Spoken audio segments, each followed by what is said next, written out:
people can say, "Oh, this is so wonderful," and everybody that's in there just so, you do such a wonderful Thank you so job. much. You have an anointing for this. Thank you. You don't make me cry because it's my passion, really. Honestly, I do it from the bottom of my heart. Well, you can tell it because you can tell that God really got you doing what you do, and it's gonna really just blossom. So the magazine, how's it doing worldwide? Oh my God, it blows my mind. Like it's every time I look and when I see something that's overseas, like I will look and see something in Australia, I'm like, how? But how?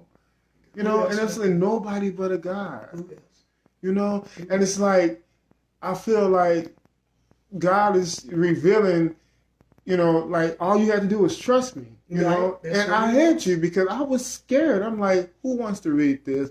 These are some of my inspirations. Like, who wants to know this? So I was really reluctant, and then of course I have to fund it too. So I'm like, oh God, are you serious? And it's really just blowing my mind.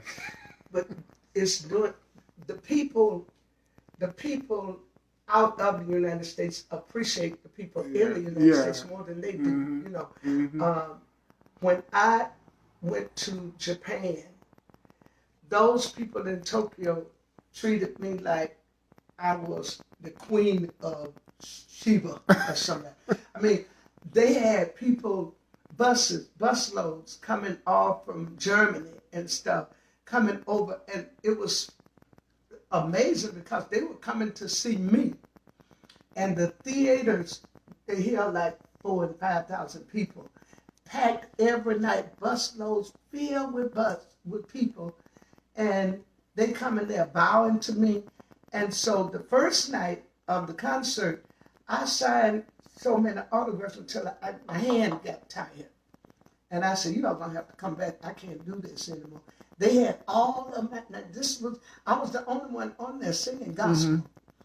But they have their concerts together. And they had all of my 45s for R&B for me to sign those, coming up with stacks of them like this, Eric, for me to sign these 45s. And I said, oh my God, I can't do all of this. But it was just such a wonderful thing that they were coming to see me. And so as I'm walking down the street, people are walking, just bowing, just bowing. All of the elevators just bowing. And when I went to the Paretta Festival in Italy, they had booked a concert for me, a gospel concert for me, and I'm the only one on there doing gospel.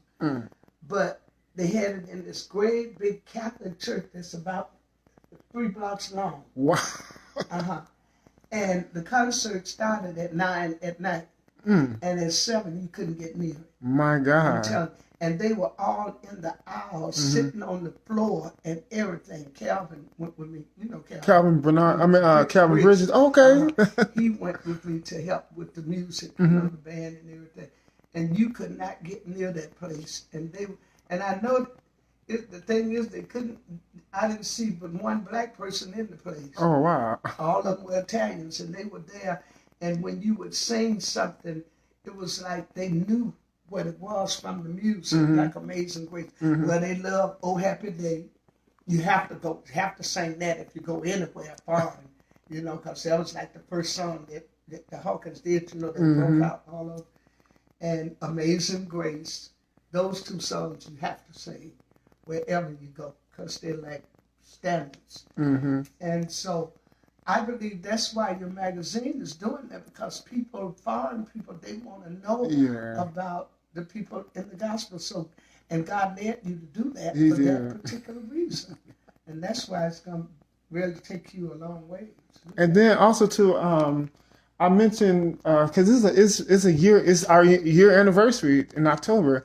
And I mentioned, I said, it's amazing how, that now I have the opportunity to embrace some of the very ones that inspired me as a child publicly, and that means the world to me to really share my thoughts on individuals like you, like, I'm like, I had to carry this or carry this around all my life without really knowing which way to what platform to share it on. But now I have the magazine that people can.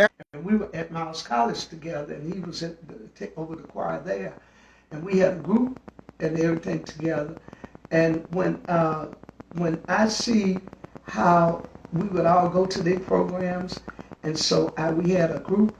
And they used to call me Little Dot, not the little, because we used to say all this songs. And Father Hayes used to play for the group, for our group that we had. And so we used to sing all the harmonious songs, and I would lead them. And it was so ironic because Evelyn Beavers, who played for the Harmonettes, her sister, Vastella Stars, played for the first church that I sang a song solo with the Wow. And I met her, and I was telling all of that on the interview that I did the other day, thanking the Lord for others, people that made an impact in your life. Yeah. And Vastella Stars was one of them, because the little family, all they had, these 4 girls, they could sing, Eric, and they would live next door to my aunt, and I'd go to my aunt's house every day, and I'd sit on their front porch, and those girls could really sing. The littles. The little family. And they never made it big or nothing, but they should have, but they weren't, into that. And one night they asked me to go to choir rehearsal with them, because I didn't know they were paying me any attention. I was just a girl, just up there listening to them and put my little voice in, but my mom said I could sing before I could talk. And I loved to sing, and every time my mother and father, they had any kind of gathering, they bring me with my little self in there to sing for me all the time. I always singing a church song, and regardless of what they were drinking or what. And so they asked me to go to rehearsal with them one night, and I went. And I knew that Vastella was calling me up to the piano. And she says, I hear you can sing. Lord. I said, I don't know about all of that. And she started playing this song by Roberta Martin, saying, He's My Light. He's my light. And she said, sing. And I started singing and totally a choir rehearsal in the Baptist church. They was just going. And so she taught the background that night. And that Sunday we sang from then on, folk were running up the hill, First Baptist Church, Wow. just hoping that I would be this little girl singing. And they had to do this for our choir because we sang in the back. So the big choir, senior choir was in the front. Our choir had to sing from the back up in the balcony. Wow. And they would turn around and sing.